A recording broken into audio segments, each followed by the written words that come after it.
My mother loved only my brother, the golden child. When I moved away from them, I inherited $8 million from my aunt, and my parents began threatening me with a lawsuit. When my mom married Alex, everything I thought I knew about family got turned upside down. I was 14, awkward and just trying to get through high school. My mom, Sarah, had been a single parent my whole life, and while we weren't rolling in money, she'd always made me feel like I was enough. Then she met Alex. Alex had a son, Brandon, who was 17 at the time. He was the golden child from the moment we stepped into his world. He had that kind of confident, carefree attitude that made him popular with adults, and apparently with my mom, too. From day one, I felt like I was some kind of outsider in my own home. They acted like a ready-made family, with me as an extra that came along with the package. It didn't take long for me to realize my place in this new dynamic. I'd walk into a room, and Mom and Alex would be sitting with Brandon, laughing or watching TV together. But when I joined, things grew tense, almost like I was intruding. If I tried to talk, the vibe shifted immediately. I got one-word answers, or those fake smiles that didn't reach their eyes. One night, I remember coming home late from school. I was on the debate team, and we'd had a late practice. When I walked through the door, Alex was furious, waiting in the kitchen like I'd committed some crime. "Where were you?" he demanded, his voice echoing through the house. I was taken aback. Mom knew I had debate practice, but she was standing behind him, silent. I stammered out the explanation, looking over to her for support. She just looked at me like I was lying. "It's not safe for you to be out that late," Alex said, shaking his head. Brandon had come home way later than me plenty of times, but somehow that didn't matter. He was responsible. I was reckless. After that, things only got worse. Brandon and I shared a bathroom between our rooms, and every time something was out of place, an empty shampoo bottle, a towel on the floor, it was always my fault. Once, Brandon left his dirty laundry all over the bathroom, and Alex stormed into my room, accusing me of being messy and disrespectful. I tried to explain it wasn't me, but he cut me off, saying, "Don't make excuses, Rachel. Just clean up after yourself." Brandon was in his room the whole time, probably hearing the entire thing and laughing. There was this one weekend that really made me question everything. We were supposed to go to the lake, a family outing, as Alex called it. I'd been looking forward to it all week. I wasn't naive enough to think it would fix everything, but I was hoping for at least one good memory with all of us together. But that morning, when I was getting ready, Mom came in and said, "Honey, I think it might be best if you stay home this time. Brandon's been stressed with school, and he just needs some time to relax." I couldn't believe what I was hearing. I tried to protest, but she'd already decided. They left without me. I spent the whole day alone in the house, feeling like a ghost in what was supposed to be my own family. When they came back, they didn't even ask me how my day was. They just walked in, laughing and talking about the lake like it was some private memory I wasn't allowed to share. Over the next few months, it became clear that I wasn't just an outsider. I was the scapegoat. Every minor issue was somehow my fault. If Brandon got a bad grade, it was because I'd distracted him with my attitude. If something went missing, I was careless and irresponsible. I once overheard Alex telling my mom, "Rachel's going to end up a problem if we don't put her in line."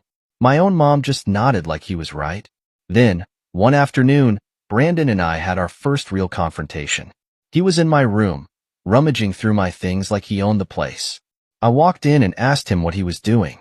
He just shrugged, pulling out a necklace my dad had given me years ago. "What's this?"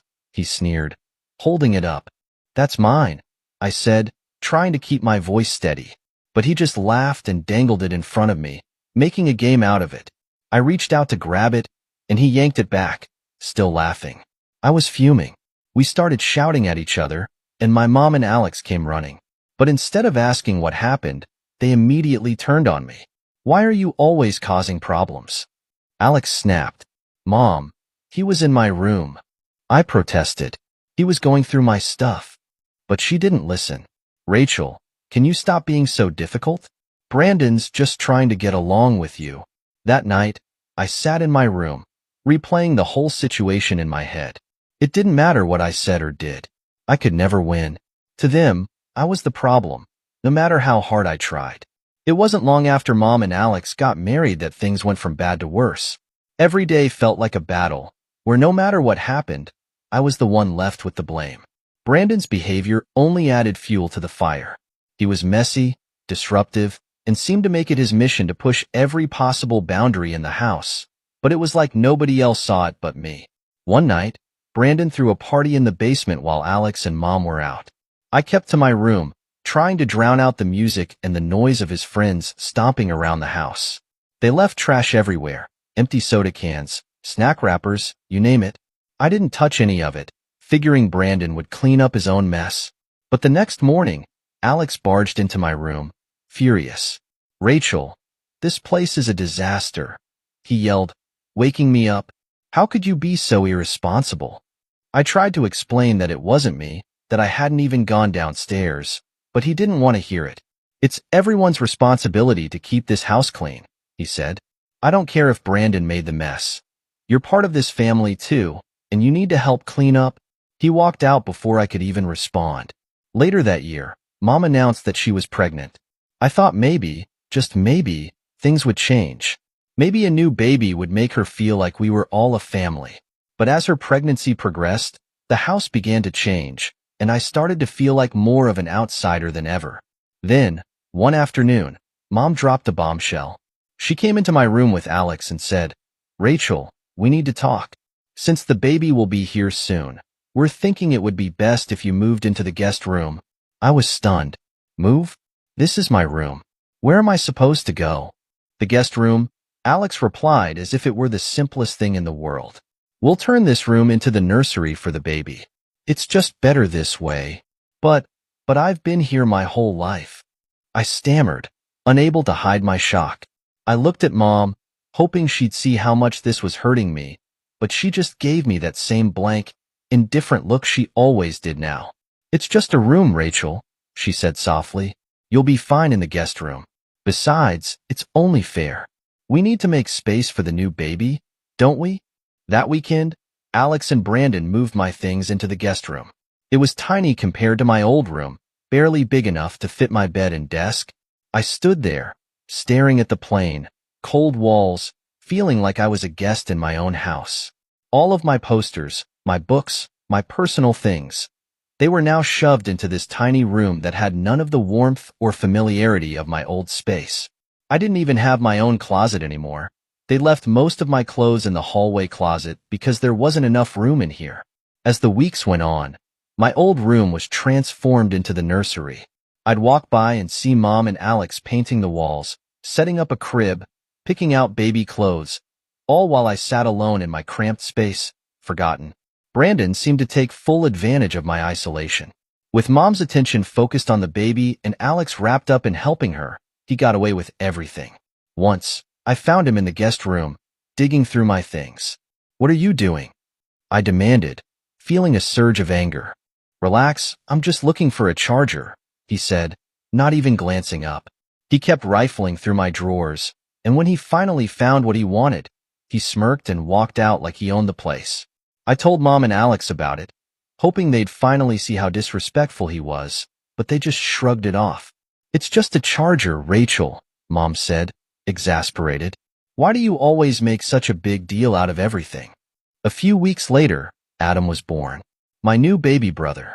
Everyone was over the moon, and for a brief moment, I thought things might change.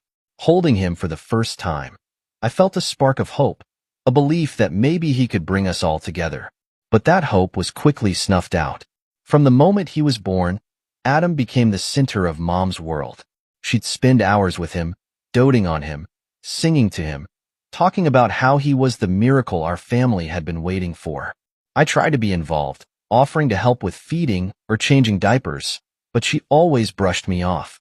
"Adam's just too little for you to handle," she'd say. Or, "I need to be the one to do it. You'll understand when you're older." It was like she didn't trust me with him, like I was somehow a threat to this perfect little family she'd created. As Adam grew, Brandon only got worse.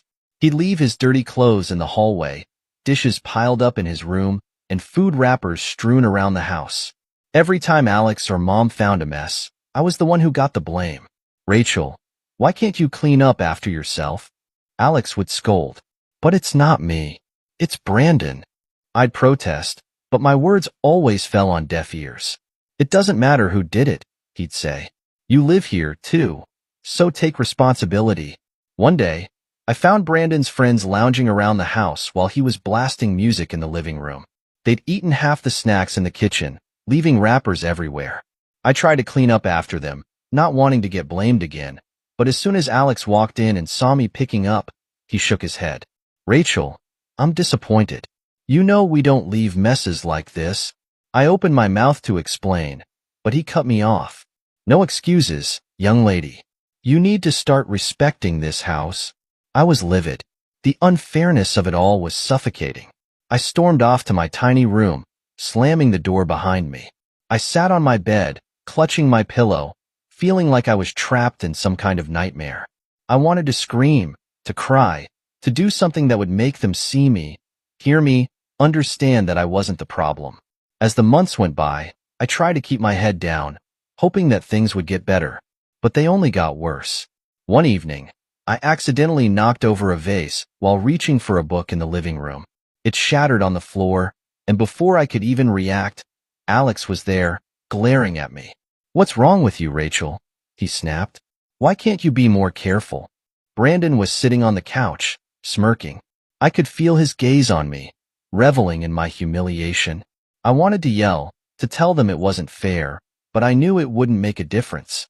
I cleaned up the broken vase, all while Alex and Mom watched, shaking their heads. That night, I lay in my cramped room, staring at the ceiling, feeling more alone than ever. It was clear that I didn't belong here. Not in this house, not in this family. I was just an inconvenience, a reminder of the life Mom had left behind. And as much as it hurt, I knew that no amount of hoping would change that. It was around my junior year of high school that I started to realize if I was going to survive, I'd have to spend as little time at home as possible.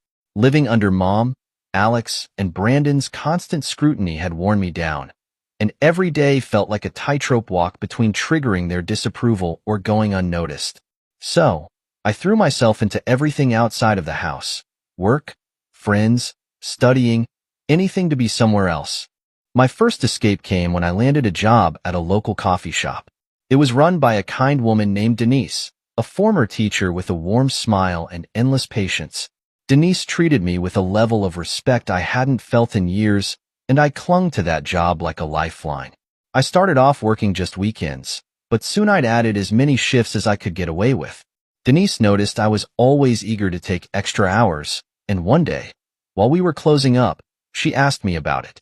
Rachel, you've been taking on a lot, she said, gently but with that observant tone that only teachers have. Are you okay? For a second, I thought about opening up, telling her everything, but the words felt heavy, tangled in years of silence. I just nodded. Yeah, just saving up for college, I lied, but she didn't push.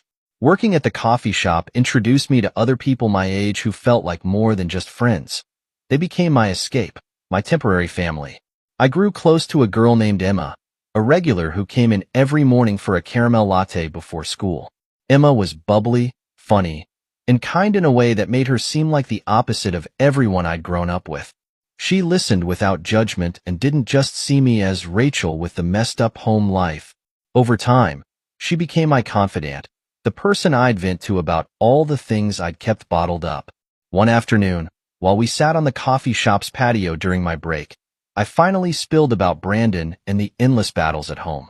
Emma listened, her face shifting from shock to sympathy as I laid out the constant accusations, the blame, and the feeling of being invisible. Rach, that's insane, she said, looking horrified. Why don't you tell your mom how you feel? I gave a bitter laugh. Because she wouldn't care. Or worse, she'd just turn it back on me like it's my fault. I took a shaky breath, finally putting into words the thing I'd always known deep down. It's like I'm not even part of the family anymore. I'm just there. Emma reached across the table and squeezed my hand. That's not okay, Rachel. You deserve better than that. For the first time, someone had said it out loud. I deserved better. The thought had never even crossed my mind. Emma's support became a new foundation for me, and the more I confided in her, the more I saw just how toxic my home environment had become. Things at home didn't improve. If anything, they got worse. Brandon's behavior was escalating. He'd started skipping classes, throwing parties even when Mom and Alex were home, and treating the house like his personal playground. I knew he was doing it to get under my skin, and the more I stayed away, the more he tried to make me miserable when I was home. But even with his increasingly disruptive behavior, I was still the one who got blamed. If anything went wrong, Alex and Mom would look at me with the same disappointed expression, as if I was somehow responsible for Brandon's behavior. One night, after a particularly rough shift, I came home to find that someone had rummaged through my things in the guest room. My laptop was left open, papers were scattered across the bed, and my clothes were thrown around like someone had gone through every drawer. Brandon was nowhere to be found, but I knew it had to be him. I marched to the living room, where Mom was sitting with Adam, and demanded an explanation. "Brandon was just looking for something," she said casually, not even looking up. "There's no need to get dramatic about it." "Dramatic? He went through my personal stuff, Mom." I felt my voice rise, the frustration bubbling over. "Rachel, you're being unreasonable," she replied coldly. "If you weren't so secretive all the time, maybe this wouldn't happen." I couldn't believe what I was hearing. My own mother was standing up for him, again, like it was normal for him to invade my privacy. It was one of those moments where the last bit of hope I'd held onto shattered completely. After that, I made it my mission to start saving up even harder.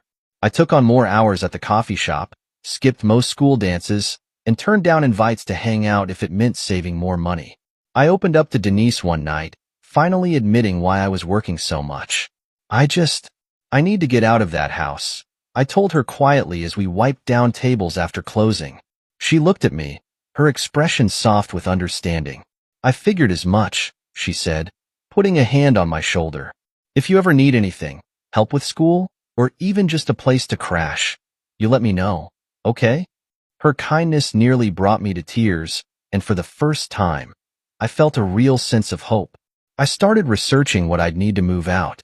Emma helped me look up affordable apartments, and we even went to a few open houses together, dreaming about freedom. But Alex and Mom started noticing my absence, and they didn't like it. One night, Alex confronted me when I got home from work. He asked why I was always gone, why I didn't try harder to be part of the family. His words were dripping with blame, like I was the one breaking things apart. "Rachel, you've been distant. This isn't healthy for any of us," he said, as if he'd suddenly decided to play the concerned parent. "If you're going to be part of this family, you need to put in the effort." I couldn't help but laugh, a bitter sound I hadn't meant to let out. "Part of the family?" I repeated. "When have any of you ever treated me like family?" Mom looked at me, her face tight with anger. "Rachel, don't talk to your father like that." "He's not my father," I replied, the words slipping out before I could stop them. I'd never said it out loud before, but it felt like a release. After that, things were tense. They monitored me more closely, limiting how often I could leave the house. They even started questioning who I was spending time with, demanding I spend more time with the family. It was suffocating, and it only fueled my determination to leave. Finally, by the end of my senior year, I had enough saved up. Emma and I found a small apartment not far from the coffee shop, and I signed the lease. I didn't tell anyone at home until the day I was ready to move out. I waited until Mom and Alex were both in the living room, then calmly announced my plan. "I'm moving out," I said, keeping my voice steady. Mom looked at me, stunned, while Alex just shook his head. "You're being ridiculous, Rachel," he scoffed. "Where will you even go?" "I found an apartment," I replied simply. "I'm leaving tonight." They tried to talk me out of it, Mom saying I was too young to be on my own, and Alex claiming I was making a huge mistake. But for the first time, I felt completely sure of myself. I packed my things, loaded them into Emma's car, and left without looking back. As we drove away, I felt a mix of fear and exhilaration. I had no idea what the future held, but for the first time in years, I felt free. It had been a few years since I'd moved out and started to build my life outside the shadow of Mom, Alex, and Brandon. Living on my own, I'd started to feel stronger and more capable, even happy. I'd gone to college, built a career, and was making new friends. For the first time, I felt like I was in control of my own life, far removed from the toxic dynamics of my past. I still saw Mom occasionally, out of some lingering sense of duty, but every visit reminded me why I'd left. There was no warmth, no real connection, just a strained, distant politeness. Then, one evening, I got a call from Mom. Her voice sounded tight, strained, in a way I hadn't heard before. "Rachel," she began, I thought you should know. Alex had a seizure. He's in the hospital." A cold feeling washed over me. Despite everything, the thought of Alex being seriously ill stirred something in me. I knew our relationship had never been warm or fatherly, but hearing he was in the hospital triggered a mix of worry, confusion, and some deep-rooted loyalty I couldn't entirely shake. "Is he okay?" I asked cautiously. "They're running tests. We'll know more soon," she replied, her voice barely a whisper. I felt a pang of sympathy, thinking of how scared she must be. I decided to visit Alex in the hospital, more out of respect than affection. When I arrived, the tension in the air was palpable. Brandon was already there, standing beside Mom, who looked drained and exhausted. The sight of them together felt strangely familiar, like I was walking back into my childhood. A scene where they all stood together and I stood apart. Alex looked fragile, pale against the hospital sheets, and for a moment, I felt a wave of pity. Whatever our history, this was a man facing his own mortality. Brandon barely acknowledged me, and when he did, it was with a curt nod. I stood off to the side, feeling like an outsider all over again. As I listened to the doctors explain his condition, I learned that Alex had been diagnosed with a condition that left his health in an uncertain balance. Mom clung to Brandon and seemed to lean on him for support in a way she'd never done with me. I didn't expect anything else at this point, but seeing it felt like salt in an old wound. Over the next few days, Mom began hinting about Alex's concerns with his affairs. He'd started talking about setting things in order for the future. The way she said it felt ominous. Then one day, she came over to talk to me directly. "Rachel," she began cautiously, as if treading on thin ice. "Alex has been working on his will. He wants to make sure everything's settled for Brandon and Adam, in case anything happens." I blinked, trying to process her words. "And me?" I asked, the question slipping out before I could stop it. I knew the answer before she even said it. "Well, Rachel, you're doing well on your own, aren't you? You have your job, your apartment." She trailed off, searching for words that wouldn't hurt as much as the truth. "So he's not leaving anything for me." I finished for her, my voice quiet but steady. Mom's silence said it all. The final nail in the coffin. This was the confirmation of every suspicion I'd ever had about my place in their family, or rather, my lack of one. Alex had raised Brandon and Adam as his own, and I was left on the sidelines, someone to be tolerated but not truly embraced. And now, even in his final arrangements, I was to be erased, as if I'd never been a part of his life at all. It felt like a punch to the gut. I'd fought for so long to be seen, to be accepted, and even when I left, some small part of me must have hoped they'd miss me, want me to come back. But now I understood. I was just a ghost to them, a passing figure in the background. In the days that followed, I wrestled with a mess of emotions, anger, grief, and a strange, hollow relief. In a way, it was liberating, knowing, finally, where I stood with them. No more questioning, no more hope for reconciliation. They had made their choice, and now I was free to make mine. As Alex's health stabilized, the will was finalized, and I was excluded entirely. Brandon and Adam were the sole heirs to everything. Assets, properties, even the sentimental items that had belonged to Mom from before she met Alex. They'd effectively erased my place in the family. I took it as a sign to close that chapter of my life for good. It was months after Alex's will was finalized and my place in that chapter of my life was fully closed. I'd moved on, throwing myself into work and a few close friendships. I'd long given up on expecting anything from family, so when I got a call from a lawyer named Mr. Larkin, telling me that he represented the estate of my great-aunt Ellen, I was shocked. Aunt Ellen was a distant figure I barely remembered. She was Mom's aunt, an eccentric woman who lived somewhere on the East Coast. My only memories of her were vague stories I'd overheard as a child, and maybe one or two Christmas cards when I was very young. Miss Rachel, Mr. Larkin began over the phone in a careful, professional tone. I'm reaching out to inform you that your great-aunt Ellen has recently passed away and named you as the primary beneficiary of her estate.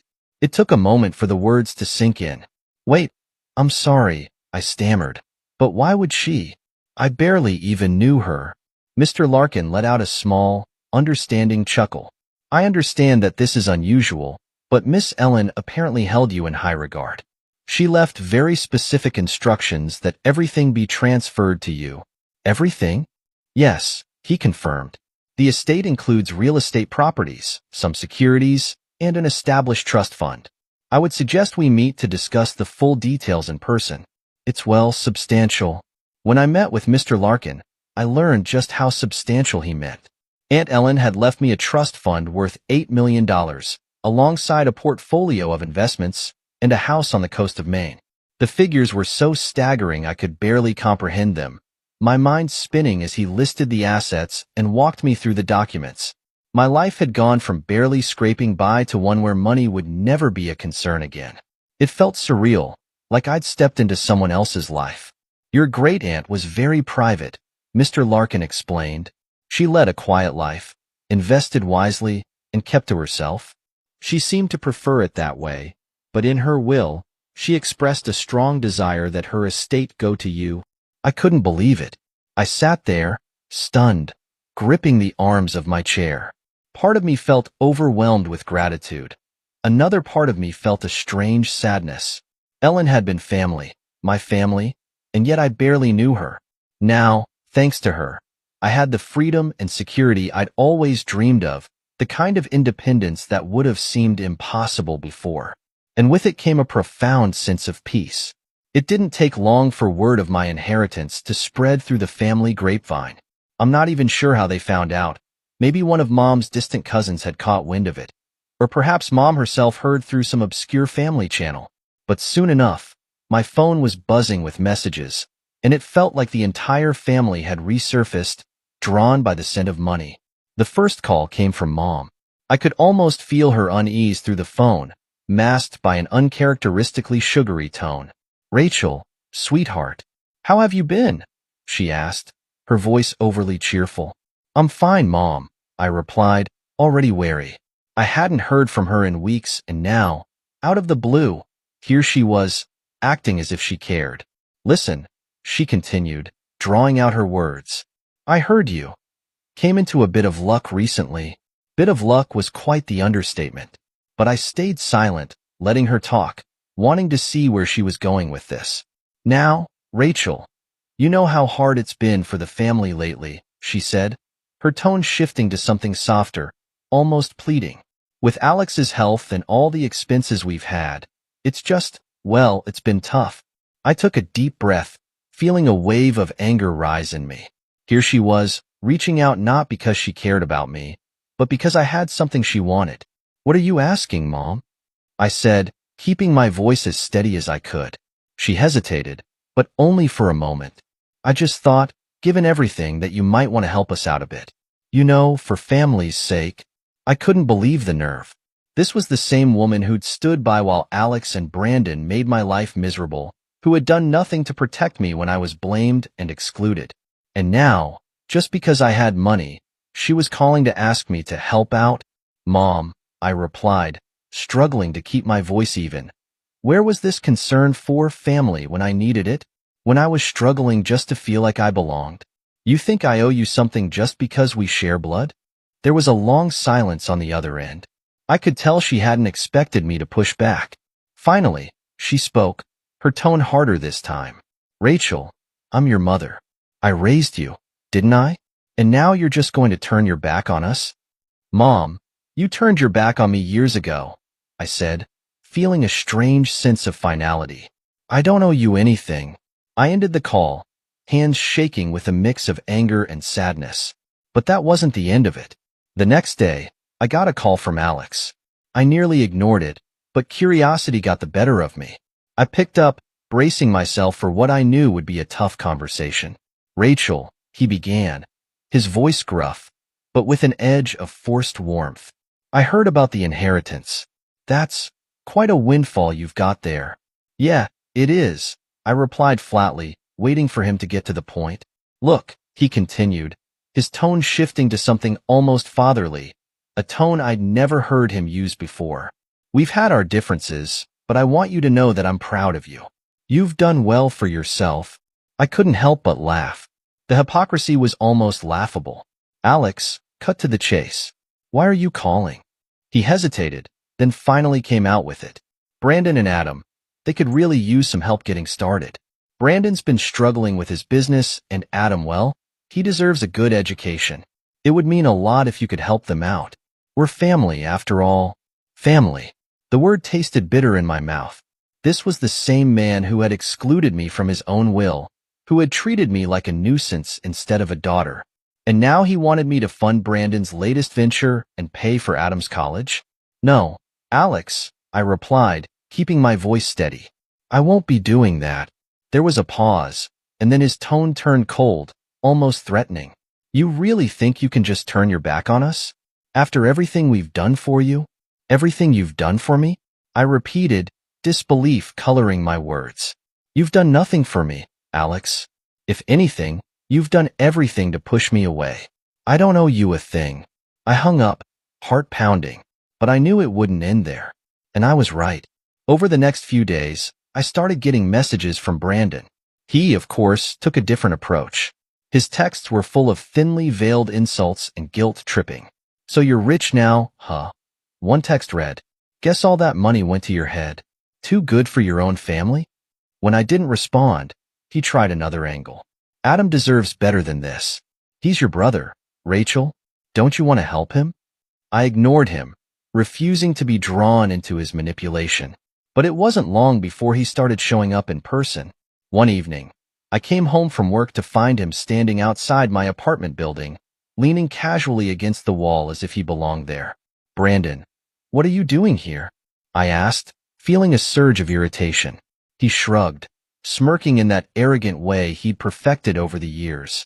Thought we should talk. Family to family.